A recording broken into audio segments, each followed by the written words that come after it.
So, May 1939, off the coast of Portsmouth, New Hampshire, the newest submarine in America's fleet, the Squalus, and it's either the Squalus or the Squalus, it's either, they're interchangeable.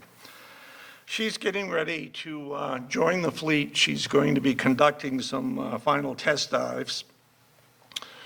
She represents the best technology, the best submarine capabilities that the Navy Department has, and she's going to be an answer to the growing threat posed by the German and the Japanese navies.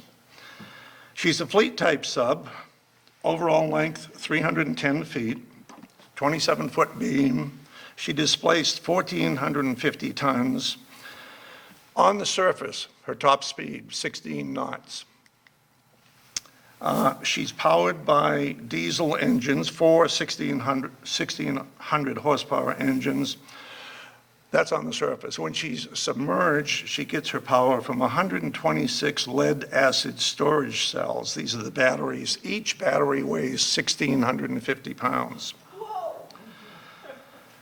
To get air, she has these induction valves, which when they're open will allow the air to come in, and it'll go to the engine room, and it'll, provide fresh air when the diesel engines are running. She's got, her main weapons are torpedoes, 21 feet long, 21-inch diameter. Each torpedo weighs about 2,500 pounds. On her deck, she has a, it doesn't show in this picture, but she has one 3-inch gun. She's ready to go. She's just got to pass some final qualifying tests for the Navy Department. Now, this size submarine, the normal crew was 57 men, 5 officers, 52 enlisted men. All of the men in the submarine service are volunteers. Now, in order to qualify as a submariner, you need to pass a rigorous physical test. You got to have perfect lungs, respiratory tract, a working stomach, free of sinus problems.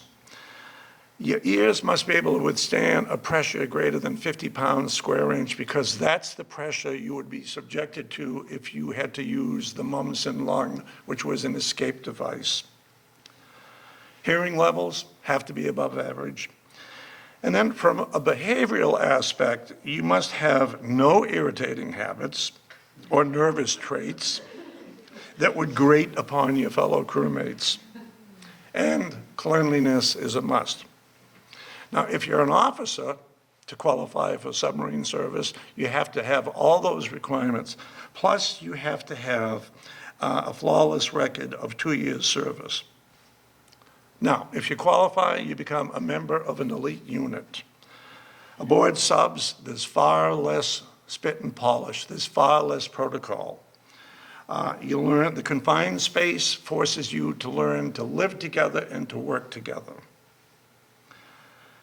And you become you have a very, very high spirit of camaraderie, of teamwork, of companionship, of unit, of pride in your unit. There's a saying, once a submariner, always a submariner.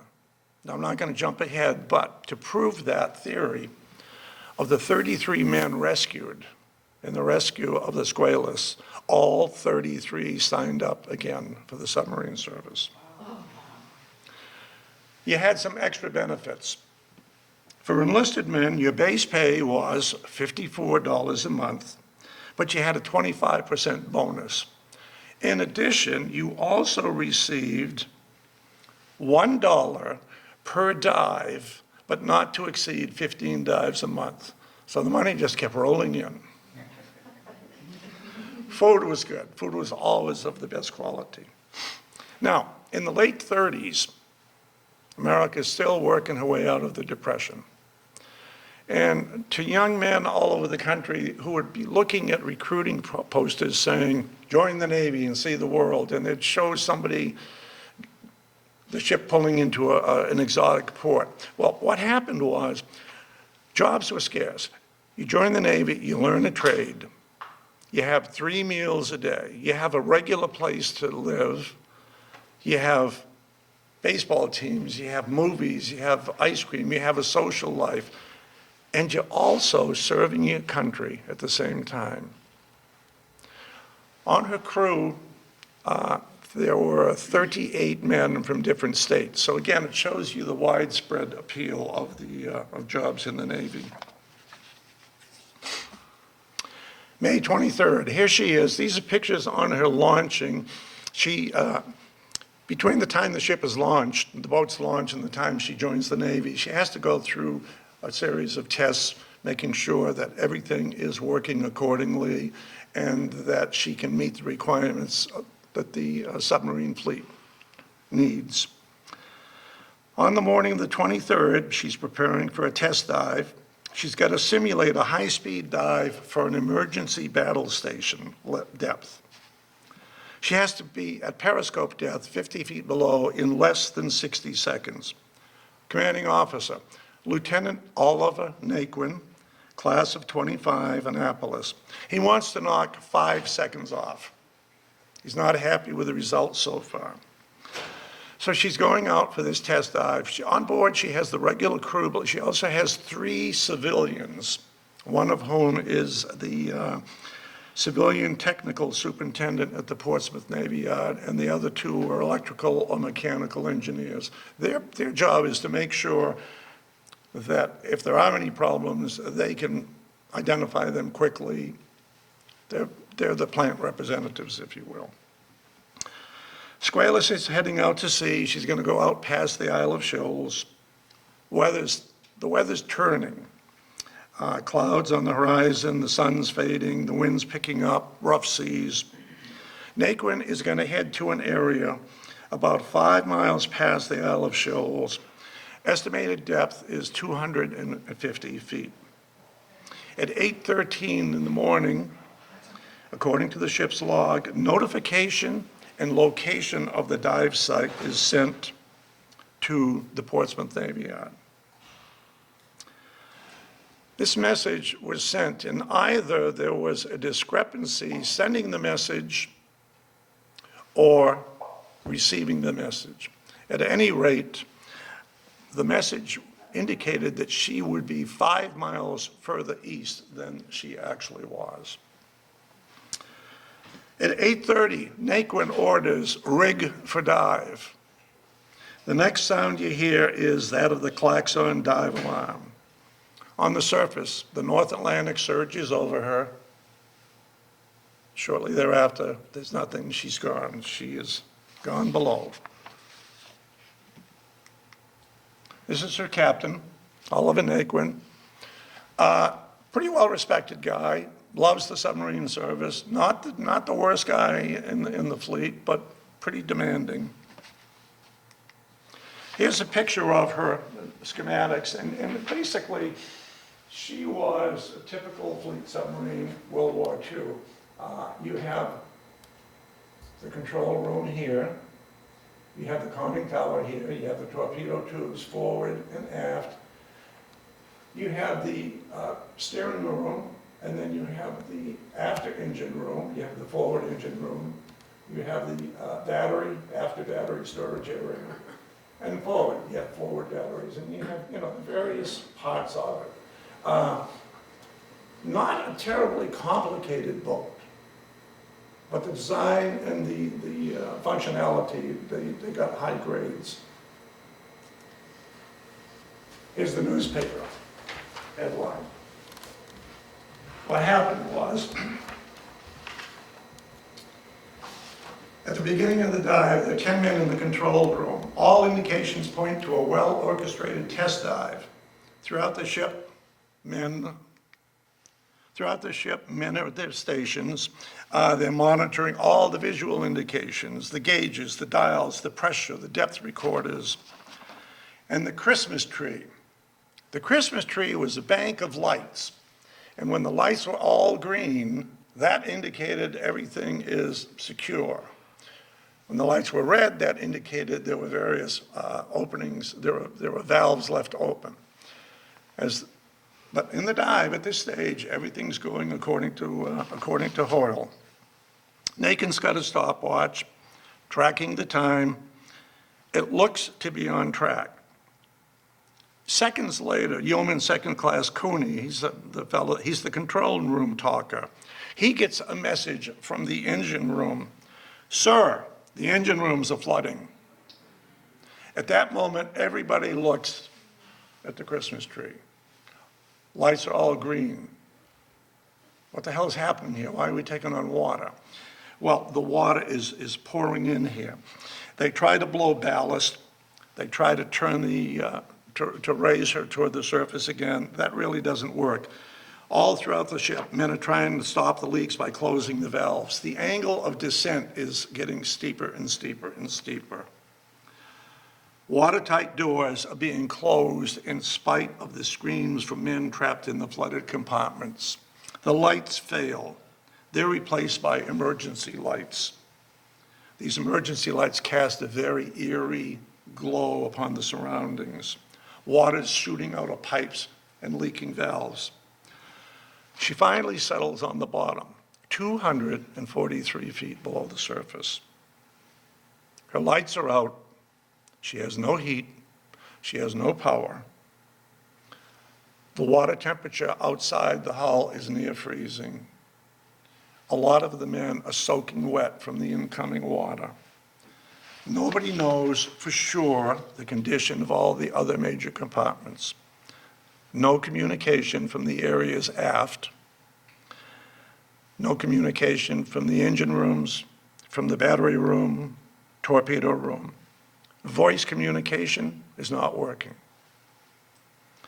They take a head count and they reveal a total of 33 men are forward. They can't establish any contact with anybody in the after quarters.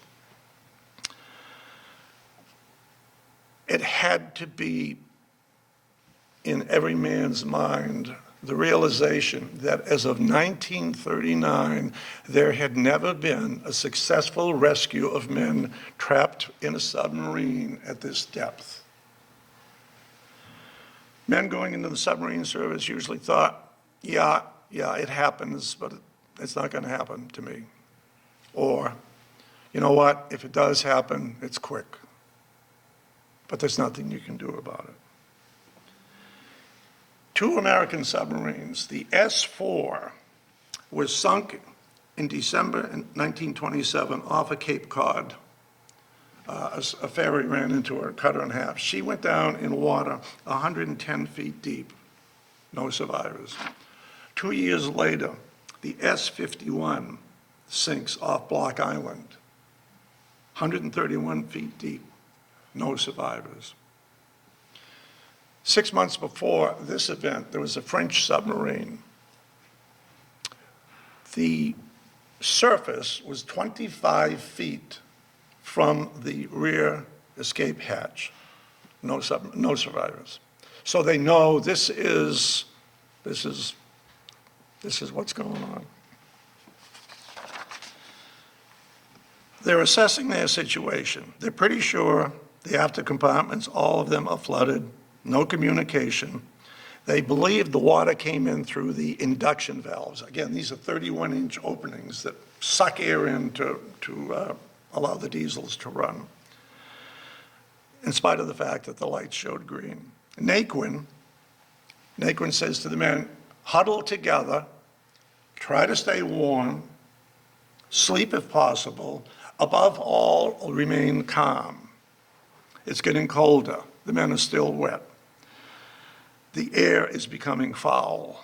Naquin has several cans of carbon dioxide absorber, which he will ration as time goes by. But for now, he's focusing on how do we get attention to the surface? How do we get attention to, because these surface dives, there are always other ships in the area.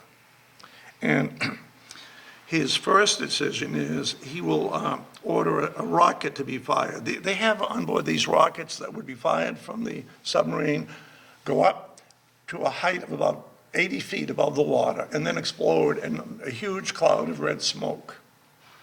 And that would be a visual indication, because there's no way that you can tell where she is. She's down that far. So he releases a couple of them. Nothing happens. He also releases a buoy, and this buoy is bright yellow. It's 3 feet in diameter, and inside is a telephone. On the outside of the buoy, it says, "Submarine sunk here, telephone inside." So he sends that up. Still nothing. 10 o'clock, they fire another rocket. At 12:30, they send another rocket up, and still nothing. Naquin orders the men, don't even talk about the situation. Shut up, don't talk about it, you can't do anything. Done is done. They will find us. Now, on the surface is another submarine. She's in the rough area, in the vicinity. Her name is Sculpin. She is an exact carbon copy of the Squalus. And she's not looking for her per se, because she doesn't really know anything has gone south on this yet.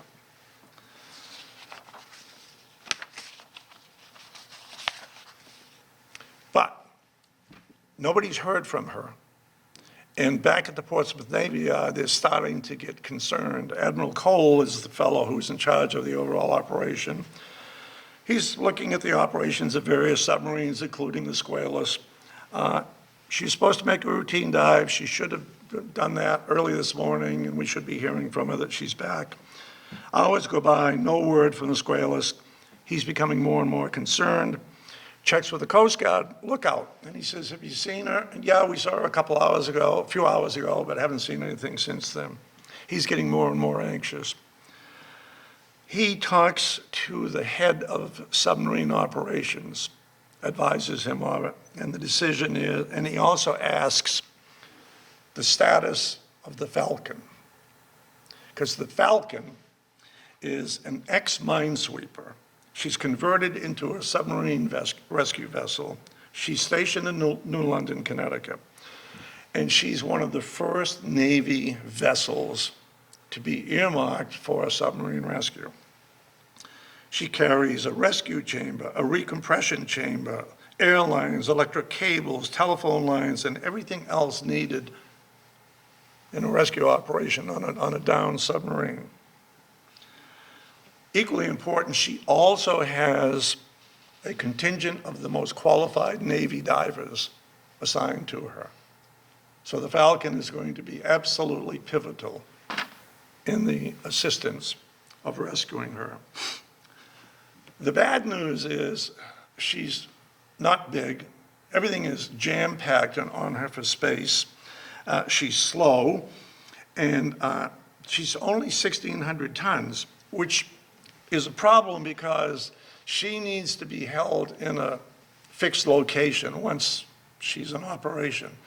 And that small, she'll be bobbing and weaving all over the place. So ultimately, when they do get her in position, there will be 5 different anchor lines keeping her in position. Oh yes, Admiral Cole says, make sure the Sculpin's out there too. Have her looking. The Sculpin is out there, and she's just kind of cruising around, and she sees the yellow buoy.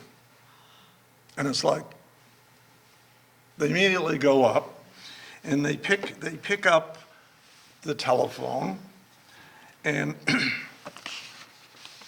I've got the quote right here. They pick up the telephone. Sorry about this. And the message, the Sculpin officer picks it up, and he goes, hello, Squalus, this is Sculpin. What's your trouble? And the Squalus hears this message, so they've got a solid connection. Within seconds, a wave comes and pulls the Sculpin taut, and the cord is ripped out of the telephone. So, they know she's down there, or somewhere down there. But now, meanwhile, they're drifting and everything, and the weather's turning. Well, they order the Falcon to head to the site. They have a bunch of smaller vessels, and this sounds really primitive, but this is the way things were working. What they do is they're dragging a grapple hook. They have lines with grapple hooks. Sorry. And they're going back and forth trying to hook onto her because there's no radio communication. They hook up an oscillator from the sculpin and they beat out a signal, and the men on the Squalus can hear it. But the only communication they have is to pound on the side of the conning tower with a hammer using Morse code. But they have to do each letter 3 times. So everybody knows vaguely where she is. You've got a couple of small vessels going back and forth with grappling hooks. Finally, they hook onto something.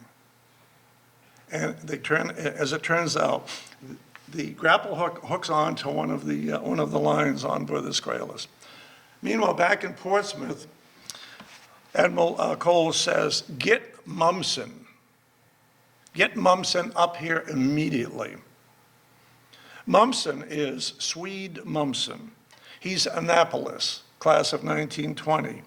First 2 years, he was on battleships, didn't like it. He gets into the submarine service, goes nuts. He just loves it. He wants to spend all his career in the submarine service. He will spend his entire career dedicated to submarine rescue, diving techniques, operations, design, and without any doubt at all, he is personally responsible for anybody that's getting rescued on this. He's not the only one, but he is pivotal to this. When the Squalus when he gets word of her being in trouble, he's at the Washington Navy Yard supervising a test dive. They had these diving chambers, and they're constantly pushing the limit to see how deep men can go. He's a chemist, he's a physician, he's a physicist, but anyway, he's there. He's working on a new mixture of helium and oxygen, gets the call, and he realizes, yeah, this is not optional. This is a chance for me to put into action some of my theories and some of my concepts. Here's the New York Times headline, May 24th, 1939. One of the aspects of this entire situation is it was one of the first cases where the media had very, very full coverage. You had newspapermen in small planes flying over. You had correspondents all over the place. There were numerous vessels going to the site, and it was on the news across the country. Movie theaters, every newspaper. So it had high visibility. At 7:30 that night. Okay, she was down on the bottom at 8:30 in the morning. At 7:30 at night, the Pennacook hooks onto her. They now know where she is. They set up the oscillator, and they're using Morse code, and a message from the Squalus gets to the surface. Condition satisfactory, but cold. The Falcon is on her way. They project she will arrive at the scene at 4 a.m. Mumson's on his way. So all of the bells, all of the horsepower they can muster is on their way. Well, the Falcon gets there about 4 in the morning, but she's not secure. It takes about 4 hours for her to actually get secure and everything, but she's on board, she's located above her. Mumson says, because Mumson is in charge of the rescue operation, and he says that we've got to send a diver down there before we do anything with the rescue chamber. And he is going to insist that all the divers familiarize themselves with the layout of the ship before they even get in the water. So they have the prints, so everybody has to know, if you're here, this is what's next to it, and the full layout. Mumson, brilliant guy, dedicated. The downside was he's got a personality that he pushes a lot of buttons the wrong way. He actually alienates a lot of the higher officers. But it's the nature of the beast. Coast Guard planes are circling overhead. They wait for the Falcon. She arrives, but the weather's turned bad. Rising seas, heavy fog, heavy winds. So this is a tough. This is not a parking lot. This is a very, very tough place to do business. He is going to select a chief diver of his to make the first dive to the Squalus. Here he is with the Mumsen lung, and this is a device that he came up with. It's a breathing lung, a breathing apparatus that will enable a man to escape from a submarine, and he can adjust the air and everything. I'm not a doctor, but it basically allows you to rise from these depths without getting the bends. You can change the oxygen intake. Here she is, my favorite ship, the Falcon. And this is the diving bell. And the diving bell is basically a contraption that will be lowered into the water. It'll have a couple of men in it, and it will descend to the submarine, position itself over one of the escape hatches, lock down, and the men can come from the submarine into the diving bell, and they can go back up to the Falcon. But they got to make sure that everything is correct. Because, for example, if there were a line running across the hatch and the diving bell goes, it wouldn't be a secure fit. And the diver has to, he has to give a report of what's going on down there.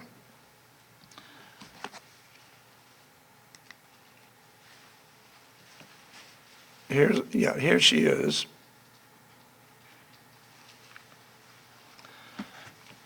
For the first dive, which is a reconnaissance dive, here's another little ship. So, everything is in close quarters here. Here's the sculpin. And this is just another little tug.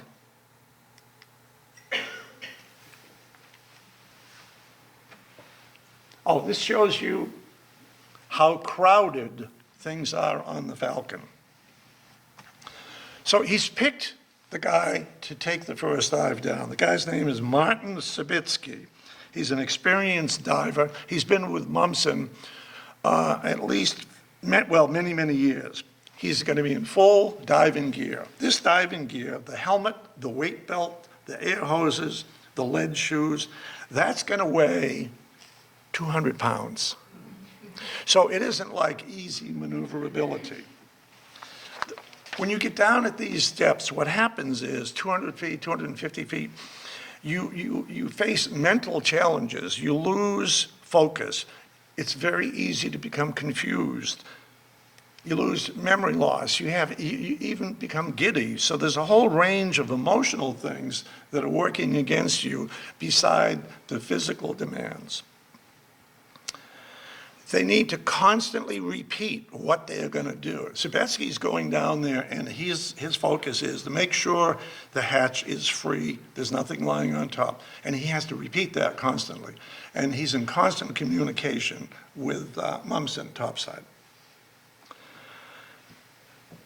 The grappling hook that seizes on board the Squalus is 10 feet away from the hatch. I mean, you couldn't have timed it any better. It's just pure luck. He gets down there. He makes sure everything is okay. He fastens a cable that will be like a guideline for the diving bell.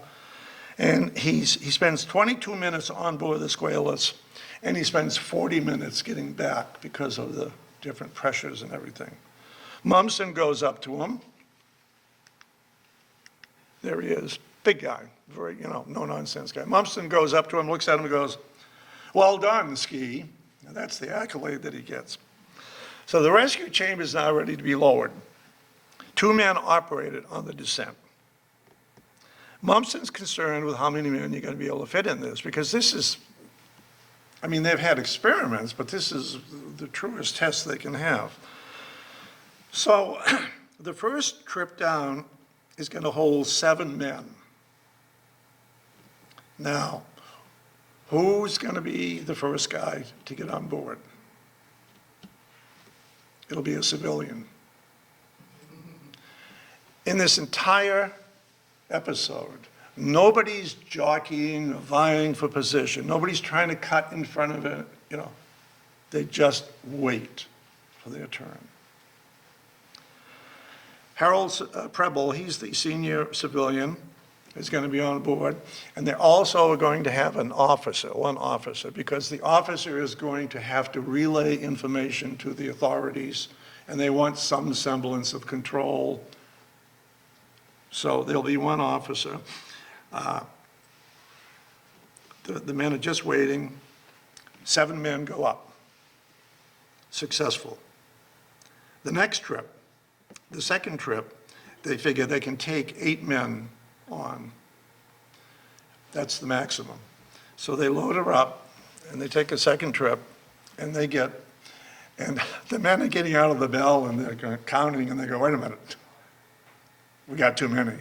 They had 9 men in it.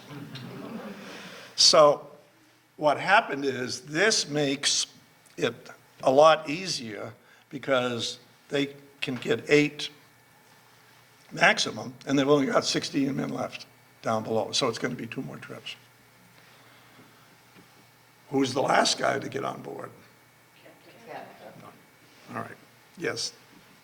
They saved 33 men. It wasn't just raising and lowering it. It was keeping it on an even keel. There were air motors involved. It was being lifted. It was being pulled from different points. It was very, very demanding. The last trip up, the main cable was coming apart. It was actually frayed to the point where it was maybe like, it's a steel cable, but all that was left was about the equivalency of a thick piece of string. So they sent a diver down, and he puts a splice on it and everything. But long story, they get it up, and they save the 33 men. They were down there for 39 hours. The list of casualties is available. The Navy Department is pleased, but the problem is you have, at the Navy Yard, you have all the families of the 57 men and the 3 civilians, and now they know some men are saved, and then it's, so a very, very, very wrenching time for people. The Navy Department wants 2 things. They want to make sure that there's nobody alive in the after sections. So that necessitates another trip down. And on the stern, and when they open up that hatch, they don't know for sure what's going to happen because that's full of water versus the other area. They send a couple of divers down, and they open up, they see it's completely flooded, and there is no way anybody can be alive there. Well, the Navy now wants to raise her and bring her back and find out exactly what went south, what went wrong. And here's the problem. 243 feet below the surface, she's half full of water, the fuel tanks are full. How do you raise something longer than a football field, weighing over 1,450 tons, and then you tow her back to the Navy Yard? It was a highly, highly complex situation, and it took from May until September to get her actually back to the shipyard. What they did was, it's kind of hard. Here's the bell in the water. I'll just show you that. the crowded conditions on the Falcon. Here's a diver with the Munson lung. Another picture of them bringing the rescue bell up.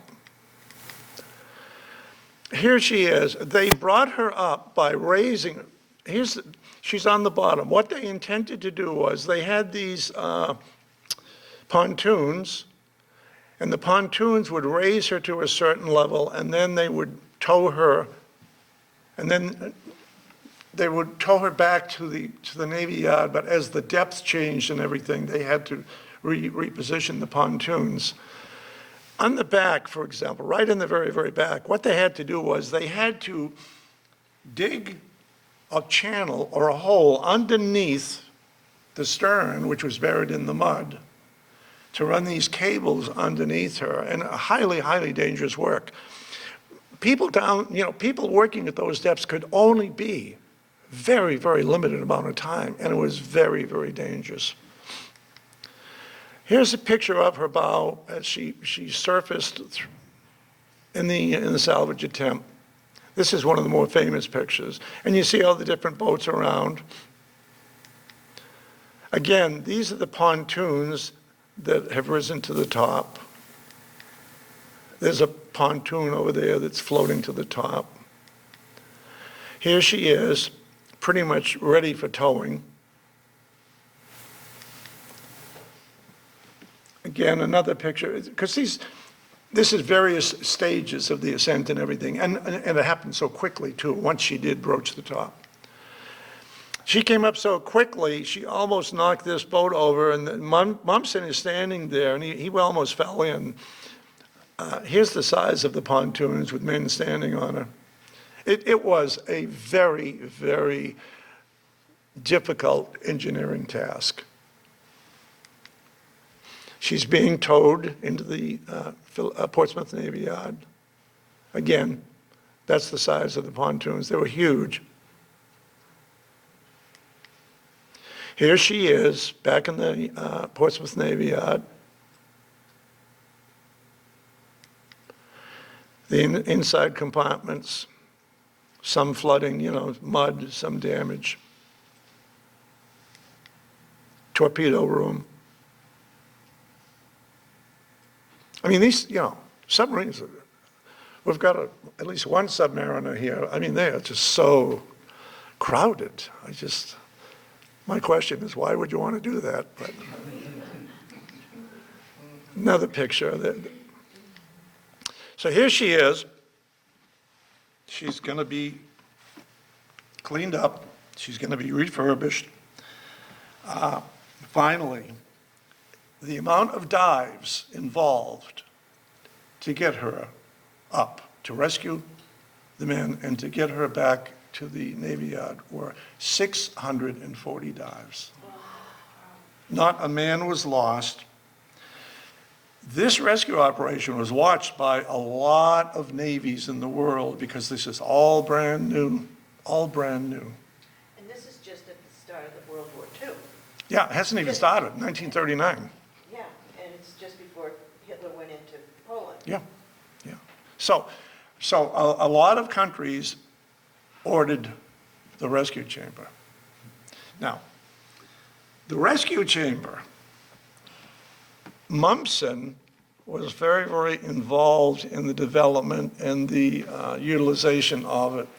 But there was another man whose name is McCann. McCann.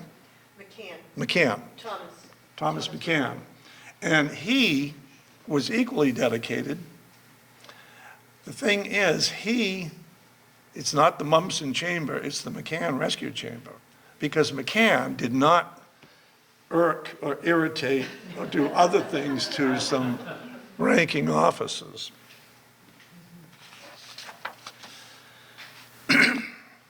The investigation led to the finger being pointed at the induction valves.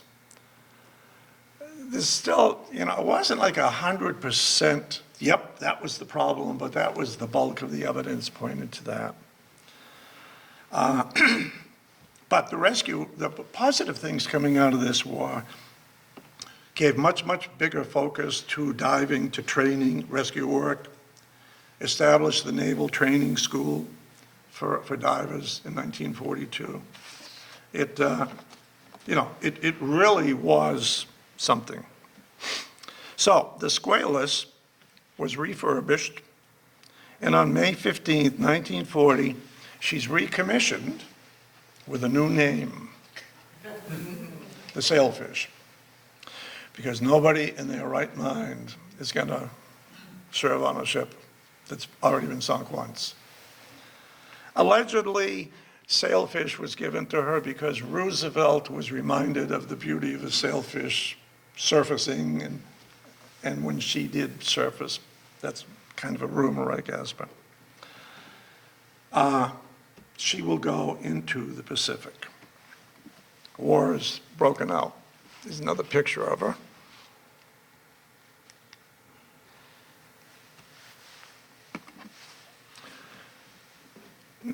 She's in the Pacific, 1942. Her captain is Morton Mumma, M-U-M-M-A, Jr. He is adamant that nobody is ever to mention her prior name or her record. Court-martial, the brig, nobody can ever mention it. To the point of he refuses Captain Oliver Naquin permission to board the submarine in Pearl Harbor. So he doesn't want anything. She's in the Pacific. Also in the Pacific is the Sculpin, her sister ship, both on active duty. Now the Sculpin is going to sink as a result of an engagement. Is that 191? Yeah, Yes. Okay, that's the Sculpin. Sailfish is 192. So here's the Sculpin, she's in the Pacific. Here's her flag, shot down and sank a number of ships, number of war patrols. A good ship, lucky ship, successful. Is that the Sculpin, I think? Yes. Yeah, okay, there's her deck gun. Well, Sculpin is going to be sunk November 19th, 1943. She's trailing a convoy, and she had to dive to escape detection, but then she surfaces and comes back, and she's trailing it, but a Japanese destroyer, which was lagging behind specifically for this purpose, catches her, engages her.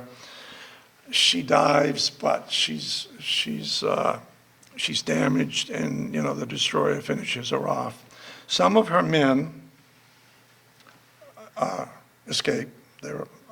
But 11 of them go down with the ship, including her captain and the commander who was in charge of other submarines, because he did not want to have to be interrogated because he knew invasion plans for one of the campaigns. So she is sunk. This is November 19th. 41 men from the Sculpin escape. They're picked up by the Japanese as prisoners. In December 1943, the Sculpin survivors are placed on 2 carriers, and they are headed for Japan. They're going to bring these survivors to work in the prison of war camp.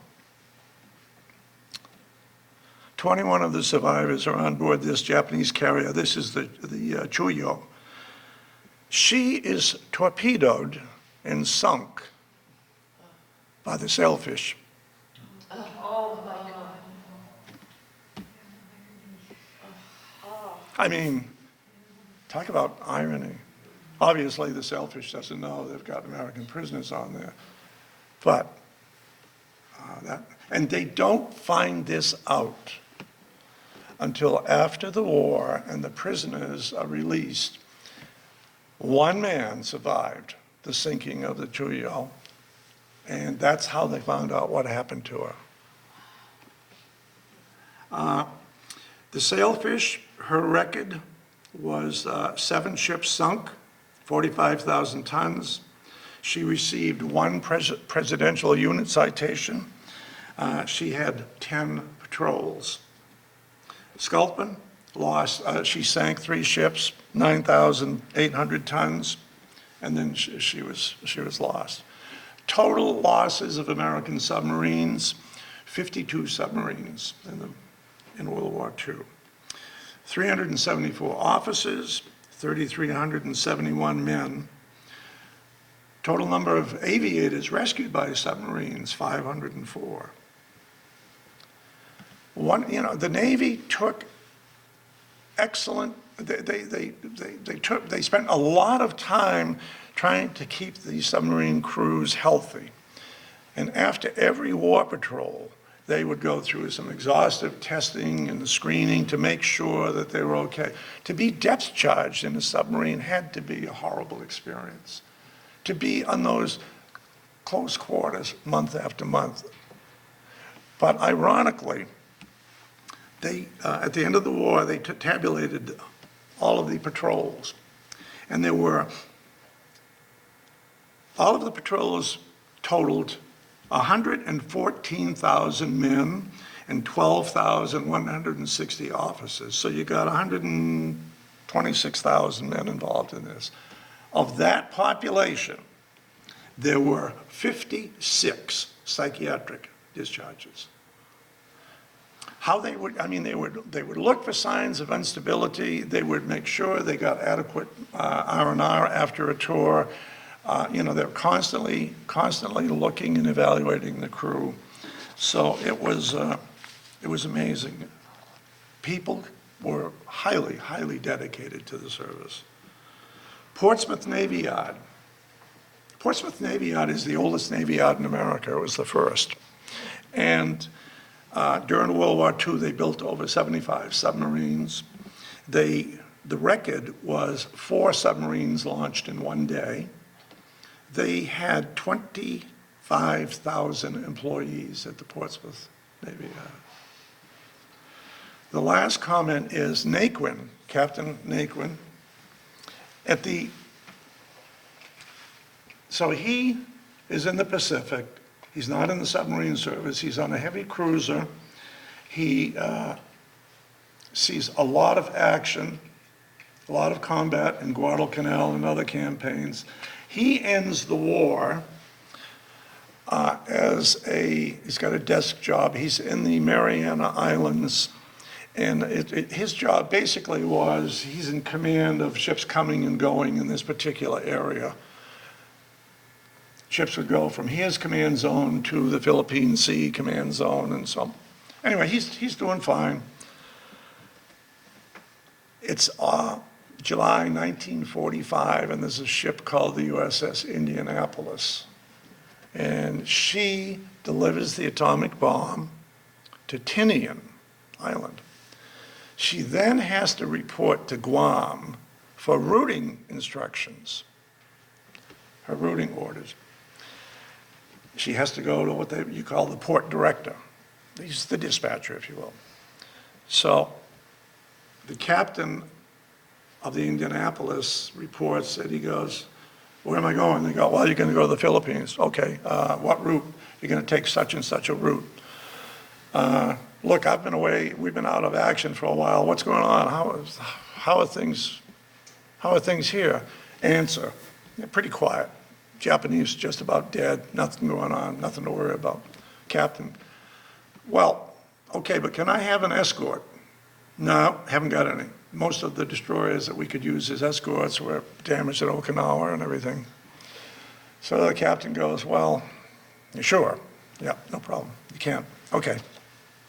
At that time, the Navy had an obscure regulation that nobody really ever thought about until you read about this thing. But the regulation was, if your ship is not in a combat zone or a danger zone, or if it's in an area where there is no need for, precautions, you can only go 15.7 knots. You can't go full speed because you got to save fuel. Because the Navy's appetite for fuel was insatiate. Okay, well, here's a guy, the Indianapolis could go 32 knots. She was a very, very fast ship. She's traveling alone, but she has to go only at half speed. And she ultimately is torpedoed, and that's, you know, the movie Jaws, where the crusty captain goes, 900 men went into the water. 4 days later, 300 come out. Well, that's the story. I mentioned Naquin because Naquin, under his command, under his tutelage, the word was, nothing to worry about. No, you'll be okay. And there were flags popping up right and left in situations that were totally contrary to that. But anyway, the fog of war, things happen. And that's my talk on the Squalus. So, ma'am. Size-wise, how did the Squalus compare to the submarine that's currently up in Portsmouth that you can go on? Smaller, totally. The Squalus was smaller? Yeah, I think the Squalus was small, I think. Although I don't know, because I was on the Albacore. Yeah, that's pretty claustrophobic. Yeah, I mean, it is. You know, if you're in bed, if you're in your bunk and you want to turn around, you got to get out and get in the other direction. The Albacore was a totally different configuration.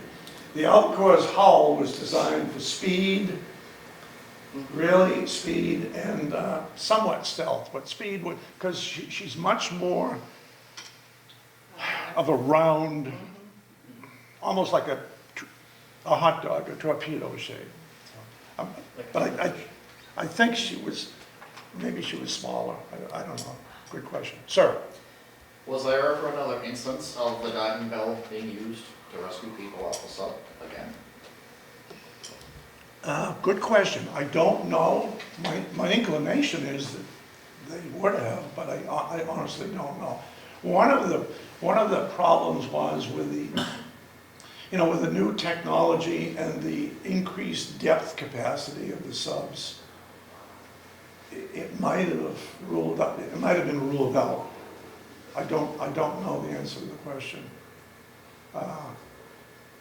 I'm sure they used it during training exercises, but an actual, the subs that I know of that were lost in peacetime, pretty much there was no recovery one way or another. They were just down so deep. That's a good question. I'll have to find out. An anecdote to go with one of the things you mentioned about the submarines rescuing downed flyers. You said you had a number there of about 500 of them. Mm-hmm. And just an interesting historical note, of course, is that George Bush Yeah. was a Navy pilot and was rescued by a sub just north of Iwo Jima. Yeah.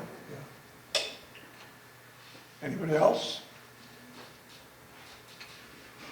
Take your best shot. All right, well, thanks. I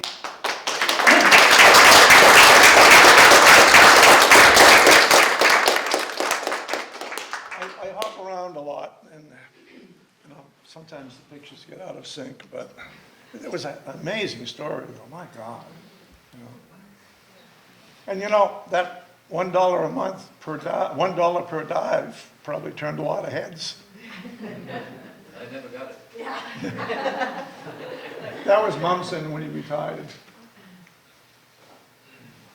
When Oh. I joined up, Whoops. the premium was $25 a month extra to pay. Yeah, I mean, it was just. Nobody is so rich today. So this is a brochure of a concert that was a benefit concert, July 30th, 1939, to celebrate the rescue of the men. And it was pretty interesting because they had a concert, the Boston Symphony, and none other than Arthur Fiedler conducted. There's Beethoven's. Does it list the players there of the Boston Symphony? No, it was Romanian Rhapsody, Eternal Father Strong to Save, the Navy hymn. No, it doesn't list the players. The program, Wagner, Tchaikovsky, Beethoven's Fifth. One of the things that you mentioned was that there were very few psychiatric discharges Yes. among submariners. Probably one of the things that made that happen is that you had to want to get on a submarine. Oh, yeah. And once you were brought into the program, the very first thing they did was they spent a couple of weeks scaring the heck out of you. Yeah. And if you couldn't take it, you Oh, were gone. out of the Filtering, program. yeah. So, you know, nobody with claustrophobia gets Yeah, you did not. Yeah, even, yeah, I just, any other problem like that. Oh, my. you know, there are certain questions in life that baffle me, like, one of them was, when I was in the Army, I thought, you know what, maybe I'll go airborne. And then I thought, why would you leave a perfectly functioning airplane? You know, it doesn't make sense, so. Lots of history out there, though, gee whiz. The one thing that they did not choose submariners for was their willingness to fly. Yeah. When I was on the Fleet Ballistic Missile Submarine, we were based in Polygon for the submarine, but the crew was based in New London, so they would fly us up to Holylock and fly us back. Yeah. About half of the crew refused to go on the plane until they were drunk enough that they didn't know anything.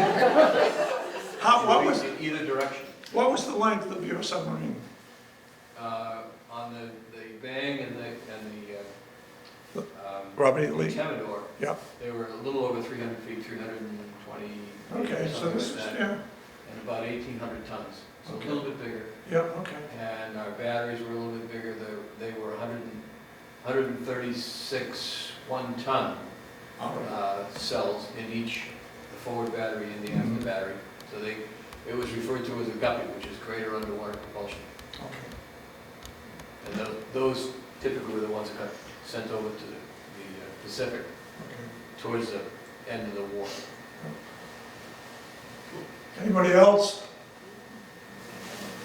All right, so, well, thanks for your patience.